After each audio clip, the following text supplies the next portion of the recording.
अत प्रथमाष्टके षष्ठः प्रश्नप्रारम्भः।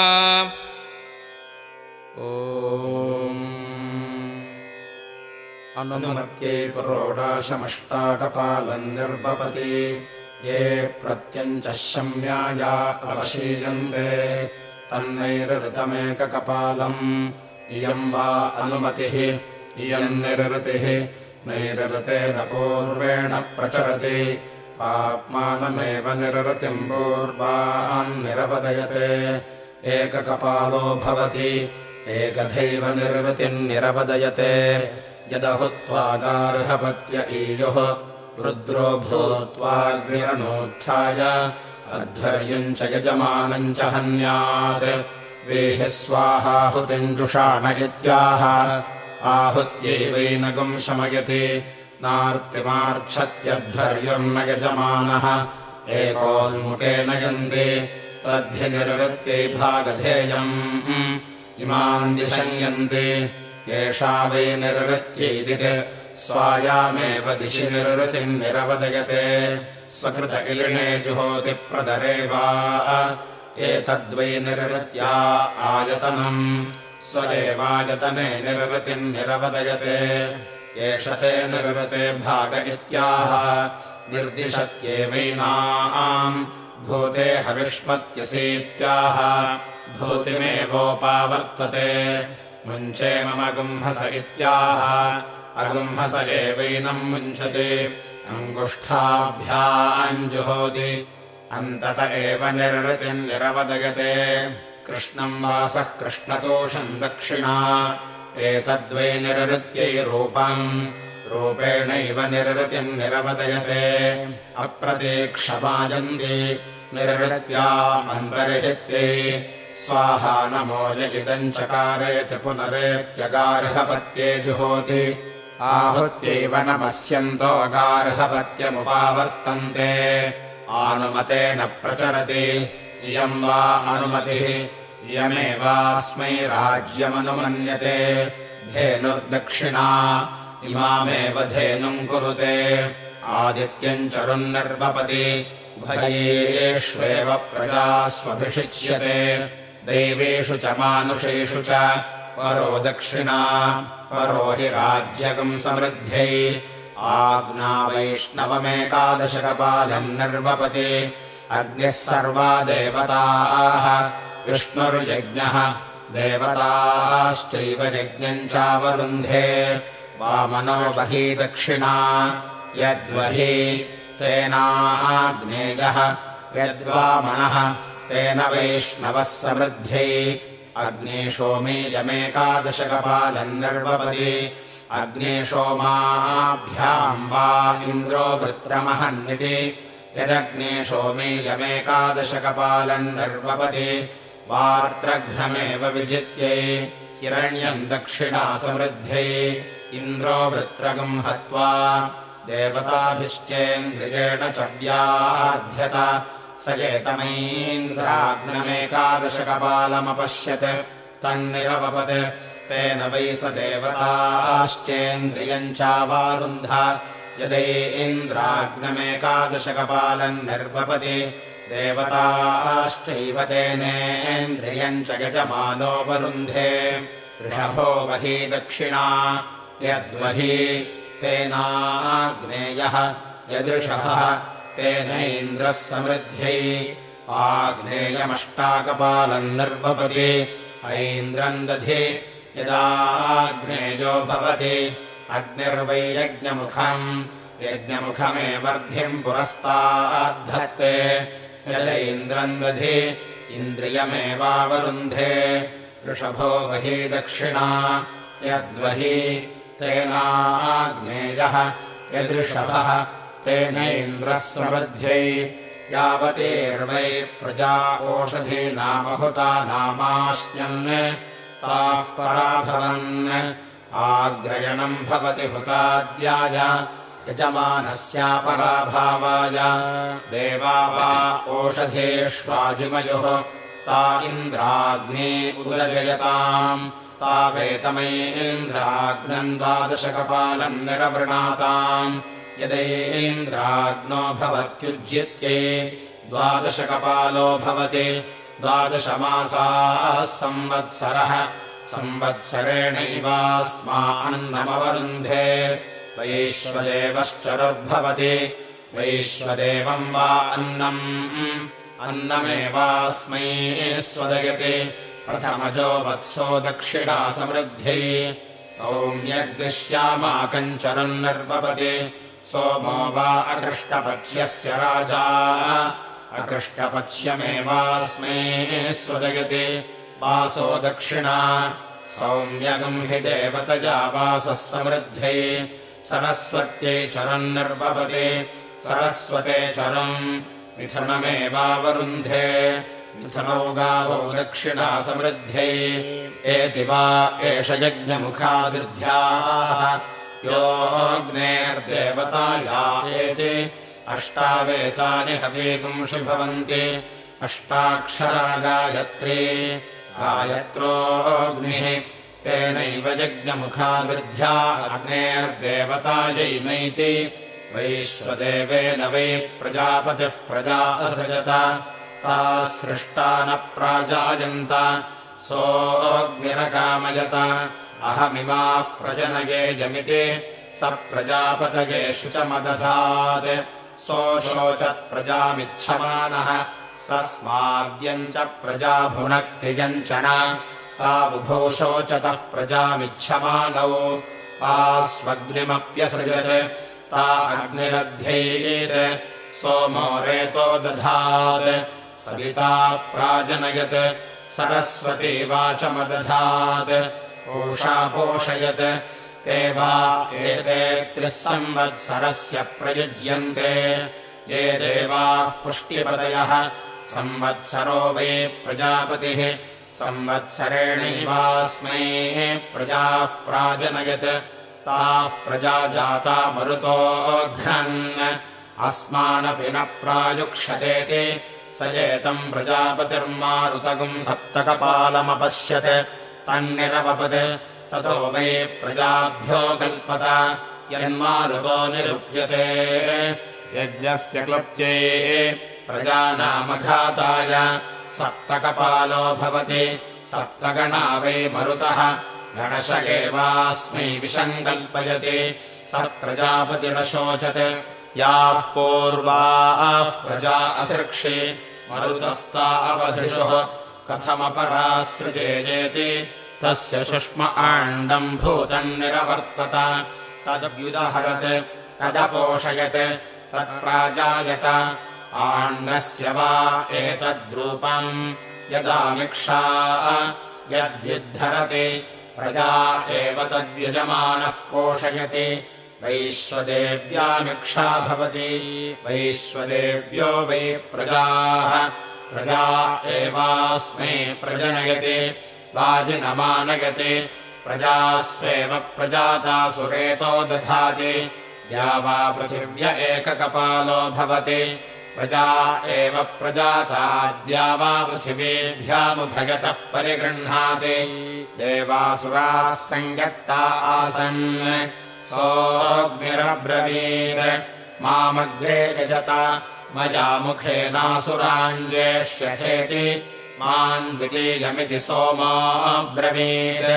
मया राज्ञा जेष्यथेति माम् तृतीयमिति सविता मया प्रसूता जेष्यथेति माम् चतुर्थीमिति सरस्वती इन्द्रियम् वोहन्धास्यामीति माम् पञ्चममिति पूषा मया प्रतिष्ठया जेष्यथेति तेऽग्निना मुखेनासुरानजयन् सोमेन राज्ञा सवित्रा प्रसूताः सरस्वतीन्द्रियमदधात् पूषा प्रतिष्ठासीत् ततो वै देवा व्यजयन्त यदेतानि हवीगुंषि निरूप्यन्ते विजित्यै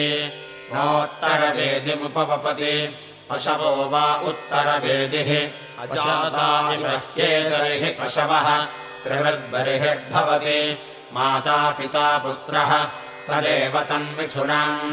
उल्बम् गर्भो जरायो तदेव तन्मिथुनम् त्रेधा बर्हिः सन्नद्धम् भवति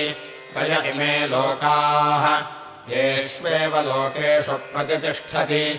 एकधा पुनः सन्नद्धम् भवति एक इव ह्ययम् लोकः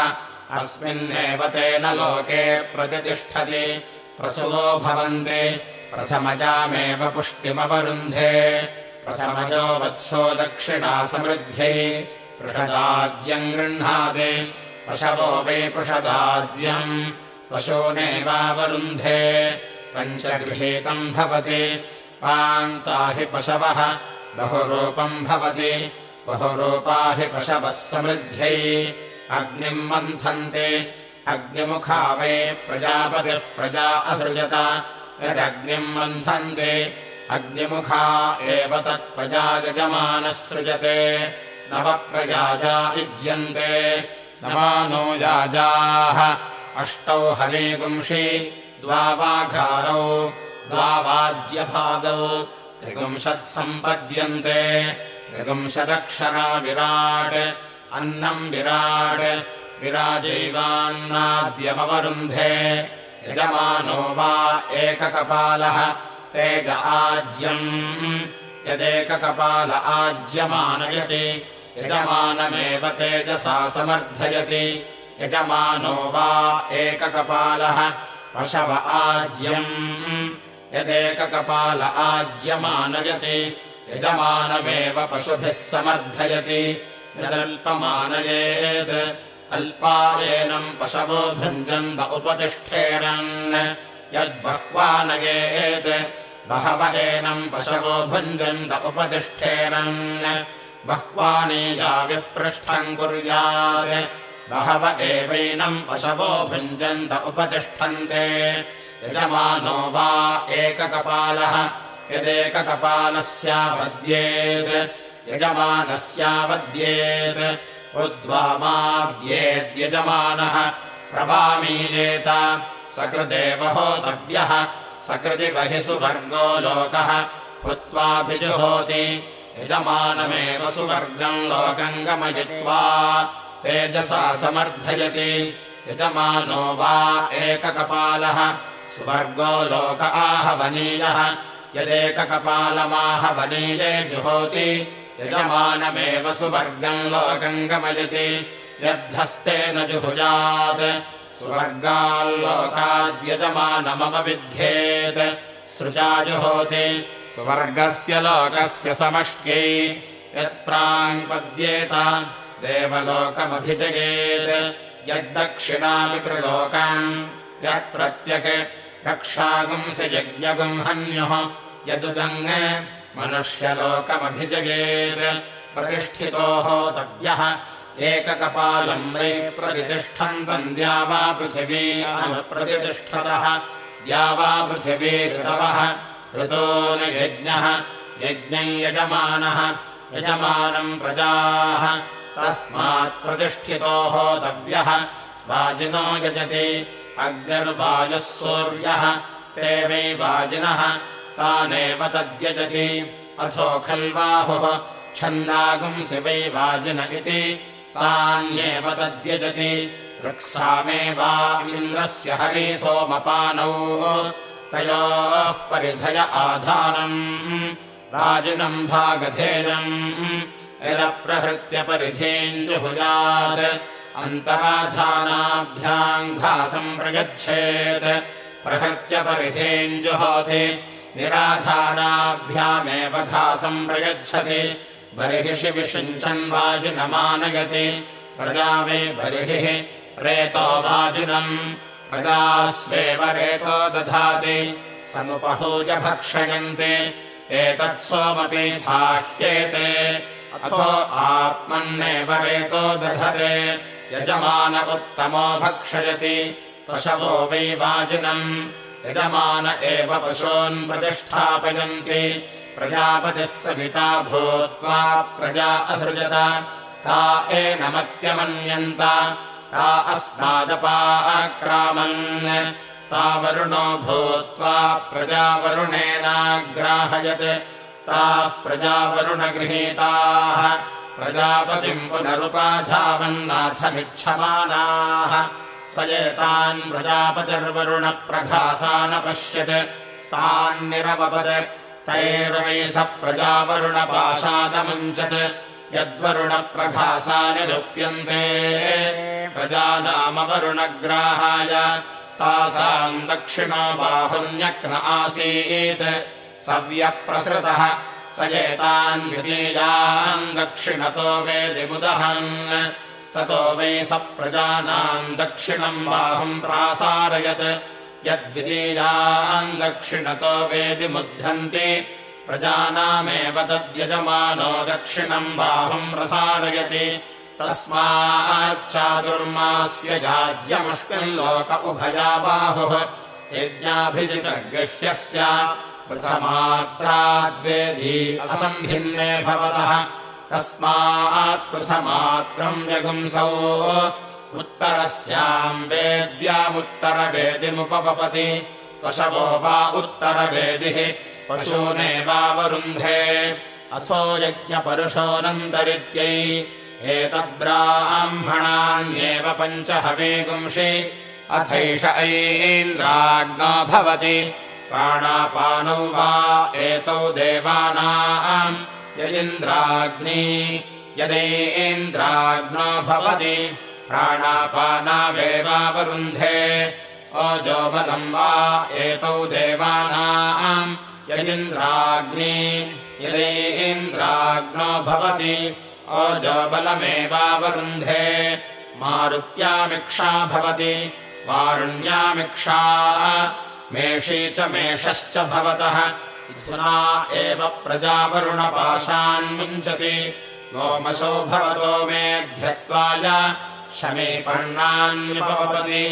घासमेवाभ्यामपि यच्छति प्रजापतिमन्नाद्यन्नोपानमत् स एतेन शतेध्वेन हविषान्नाद्यमवारुन्ध यत्परः शतानि शमीपर्णानि भवन्ति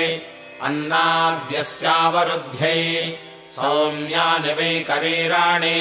सौम्या खलु वा आहुतिर्दिवो वृष्टिम् च्यावयति यत्करीराणि भवन्ति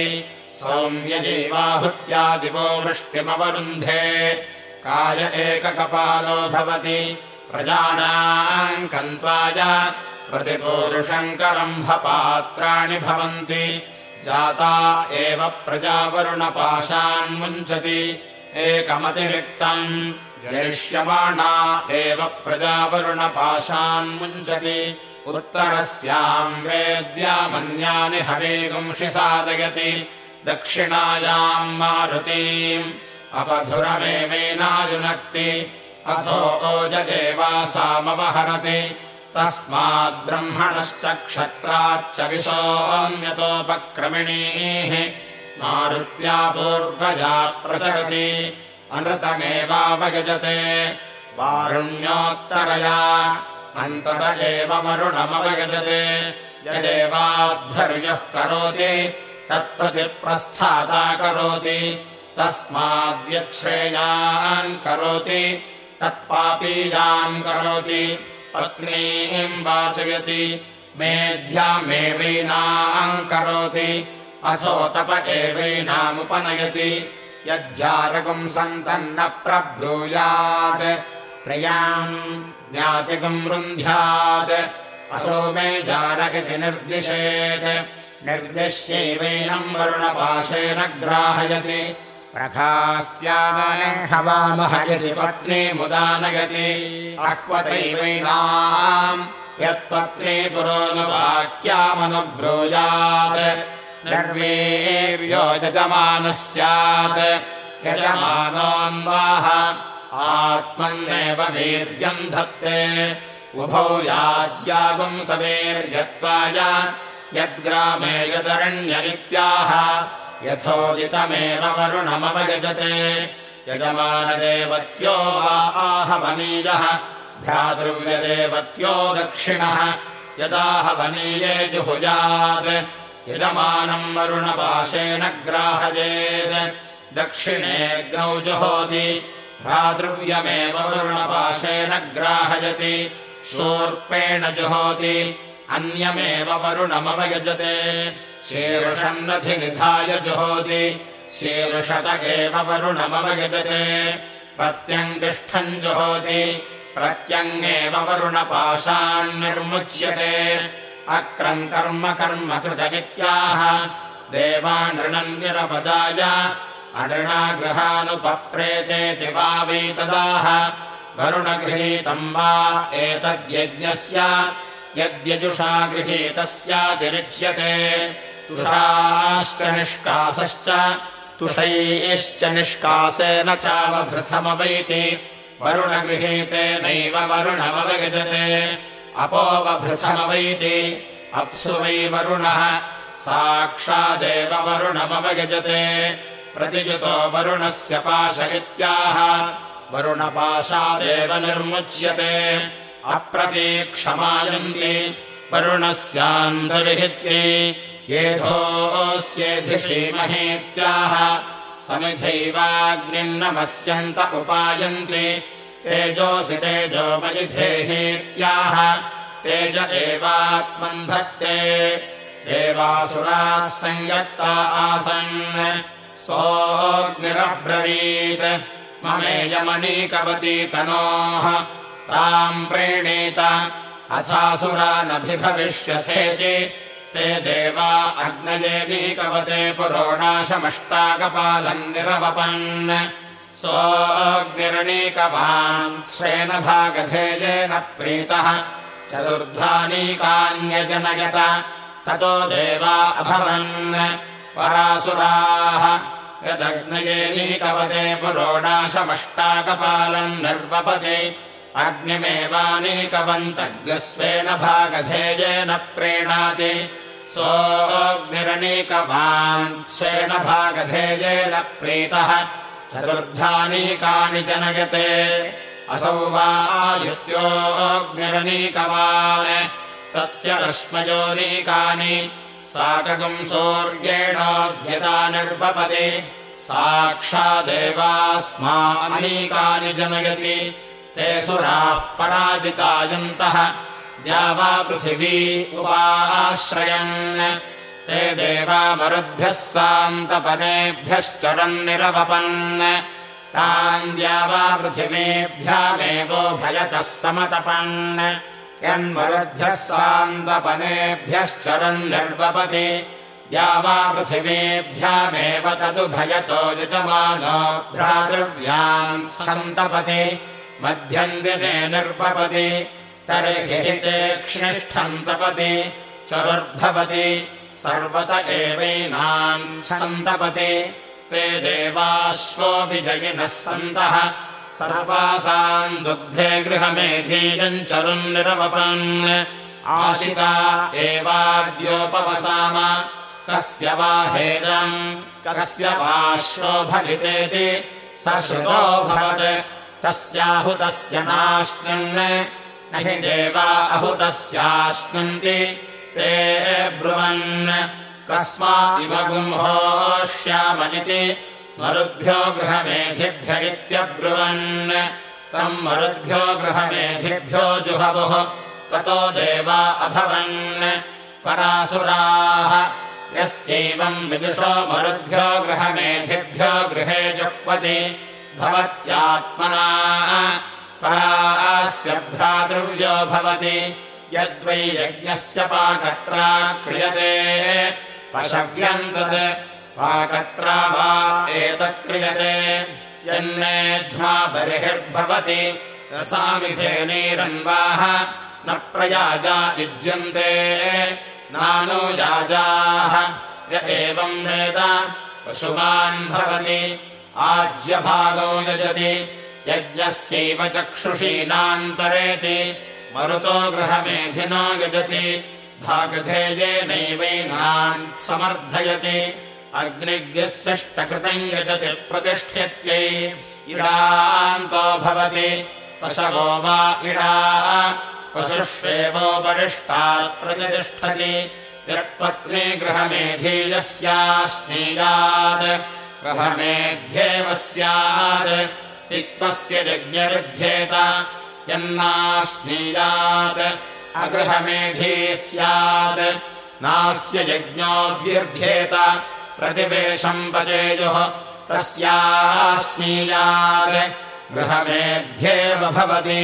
नास्य यज्ञो व्युध्यते ते देवा गृहमेधीये नेष्ट्वा आशिता अभवन्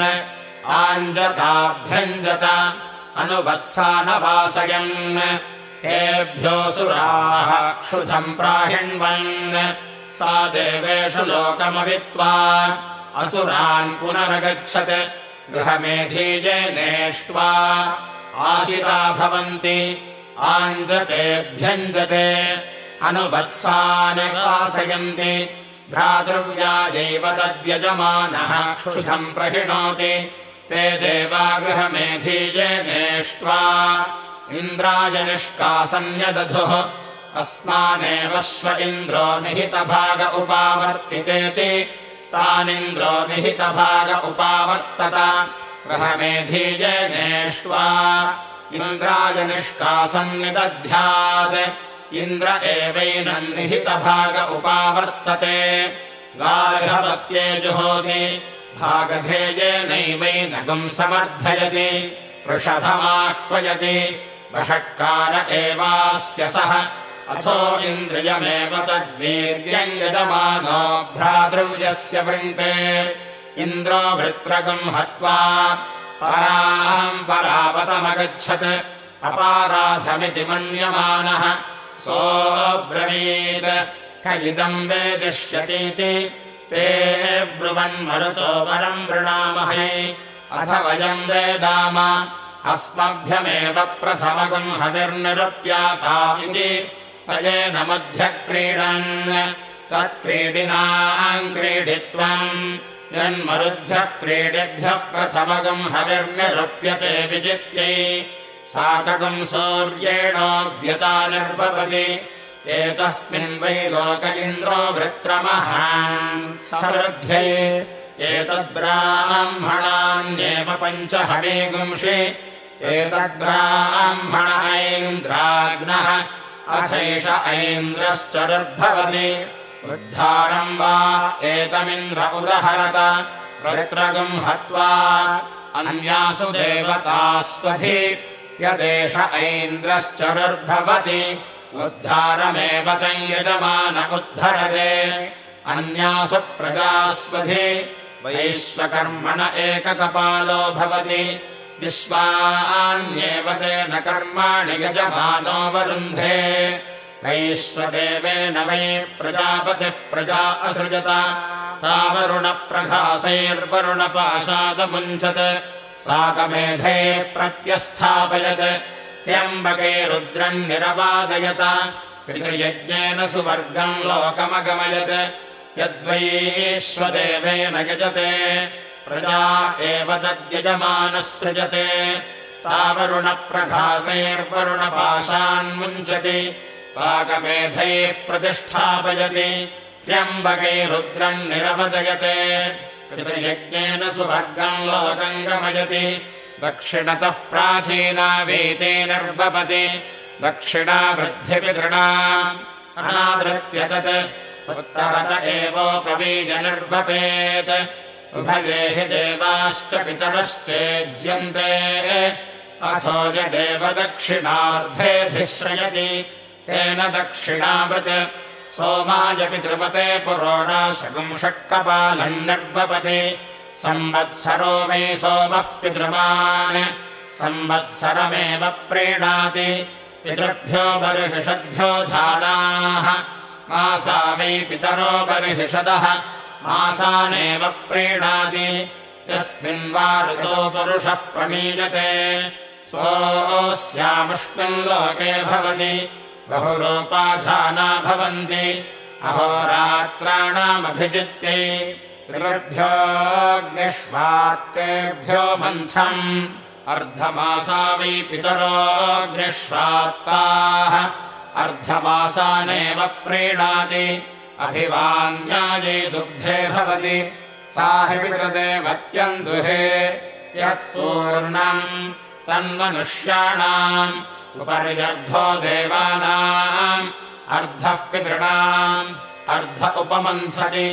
अर्धो हि पितॄणाम् एकयोपमन्थति एका हि पितॄणाम् दक्षिणोपमन्थति दक्षिणा वृद्धिपितॄणाम् अनारभ्योपमन्थति तद्धि पितॄन् गच्छति इमान् दिशम् वेदिमुद्धन्ति उभये हि देवाश्च पितरश्चेज्यन्ते चतुस्रक्तिर्भवति सर्वाह्यनुदिशः पितरः अखाता भवति खाता हि देवानाम् मध्यतोऽग्निराधीयते अन्ततो हि देवानामाधीयते परिशीयानिध्म इध्माद्भवति व्यावृत्यै परिश्रयति अन्तर्हितो हि पितृलोको मनुष्यलोकात् यत्परुषिदिनम् तद्देवानाम् यदन्तरा तन्मनुष्याणाम् यत्समूलम् तत्पितॄणाम् समूलम् बर्हिर्भवति व्यावृत्यै दक्षिणास्तृणाति दक्षिणा वृद्धिपितॄणाम् त्रिः पर्येति तृतीये वा इतो लोके पितरः तानेव प्रीणाति त्रिः पुनः पर्येति षट् सम्पद्यन्ते षड्वा ऋतवः ऋतोनेव प्रीणाति यत्प्रस्तरम् यजुषा गृह्णीयात् प्रमायुको यजमानः स्यात् यन्न गृह्णीयात् अनागतनः स्यात् तूष्णीमेव न्यस्येत् न प्रमायुको भवति नानायतनः यत्रीन् परिधीन् परिदध्यात् मृत्युनायजमानम् परिगृह्णीयात् यन्न परिदध्यात् रक्षागुंसि यज्ञगुंहन्यः द्वौ परिधी परिदधाति रक्षसामपहत्यै अथो मृत्योरेव यजमानमुत्सृजति यत्रीणि त्रीणि हवेगुष्युदाहरेयुः त्रयस्त्रय एषागुंसाकम् प्रमीयेरन् एकैकमनोचीनान्युदाहरन्ति एकैक एवैषामन्वञ्चः प्रमीयते कशिपु कशिपव्याय उपबर्हणमुपबर्हण्याय आञ्जनमाञ्जन्याय अभ्यञ्जनमभ्यञ्जन्याय यथा भागमेवैनान् प्रीणाति अग्नये देवेभ्यः पितृभ्यः समिध्यमानायानुब्रूहीत्याह उभये हि देवाश्च पितरश्चेज्यन्ते एकामन्वाह एका हि पितॄणाम् त्रिरण्वाह त्रिर्हि देवानाम् आघारावाघारयति यज्ञपरुषोरनन्तरित्यै नार्षेयम् वृणीते न होतारम् यदार्षेयम् वृणीत यद्धोतारम् प्रमायुको यजमानः स्यात् प्रमायुको होता तस्मान्न वृणीते यजमानस्य होतर्गोपीठाय अपबर्हिषः प्रजाजान् यजति प्रजा वै बर्हिः प्रजा एव मृत्योरुत्सृजति आज्यभागौ यजति यज्ञस्यैव चक्षुषीनान्तरेति प्राचीना भीति सोमम् यजति पितृदेवत्याहि एषाहुतिः पञ्चकृत्वो वद्यति पञ्चह्येता देवताः द्वेपरोऽनुवाक्ये याज्या देवतावषट्कारः ता एव प्रीणाति सन्ततमवद्यति ऋतोरागम् सन्तत्यै प्रैवैभ्यः पूर्वया परोऽनुवाक्ययाः प्रणयति द्वितीयया गमयति याज्यया तृतीये वा इतो लोके पितरः अह्न एवैनान् पूर्वया परोऽनुवाक्ययात्यानयति रात्रियै द्वितीयया ऐवैनान् याज्यया गमयति दक्षिणतो वदाय उदङ्गतिक्रामति व्यावृत्यै आस्वधेत्याश्रावयति अस्तु स्वधेति प्रत्याश्रावयति स्वधानमनिति वषट्करोति स्वधाकारो हि पितॄणाम् सोममग्रे यजति सोमप्रयाजाहि पितरः सोमम् पितृमन्तम् यजति संवत्सरो वै सोमः पितृमान् संवत्सरमेव तद्यजति पितॄन् बर्हिषदो यजति ये वै यज्वानः ते पितरो बर्हिषदः तानेव तद्यजति पितॄनग्निष्वात्तान् यजति ये वा अयज्वानो गृहमेधिनः ते पितरोऽग्निष्वात्ताः तानेव तद्यजति अग्निम् कव्यवाहनं यजति य एव पितॄणामग्निः तमेव तद्यजति अथो यथाग्निर्यस्यष्टकृतं यजति तादृगेव तत् एतत्ते ततये चत्वामन्विति तिसृस्रक्तेषु निदधाति तस्मादातृतीयात् पुरुषान्नाम न गृह्णन्ति एतावन्तो हीज्यन्ते अत्र पितरो यथा भागम् मन्दध्वमित्याह ह्रीका हि पितरः उदञ्चो निष्क्रामन्ति एषा वै मनुष्याणाम् दिक् स्वामेव तद्दिशमनुनिष्क्रामन्ति आहवनीयमुपतिष्ठन्ते येवास्मै तद्ध्रुवते यत्सत्याहवनीये अथान्यत्र चरन्ति आतमितोरुपतिष्ठन्ते अग्निमेवोपद्रष्टारम् कृत्वा पितॄन् निरवदयन्ते अन्तम् वा एते प्राणानाम् गच्छन्ति य आतमितोरुपतिष्ठन्ते सुसन्दृशन्त्वा वयमित्याह प्राणो वै सुसन्दृक् प्राणमेवात्मन् दधते यो जान्विन्द्रते हरी इत्याह प्राणमेव पुनरयुक्त अक्षण्णमीमदन्तहीति गार्हवत्यमुपतिष्ठन्ते अक्षण्णमीमदन्ताथत्वोपतिष्ठामः इति वा वैतदाह अमीमदन्तपितरः सोम्या इत्यभिप्रपद्यन्ते अमीमदन्तपितरोऽथत्वाभिप्रपद्यामः इति वा वैतदाह अपः परिषिञ्चति मार्जयत्येवैनान् अथो तर्पयत्येव तृप्यते प्रजया पशुभिः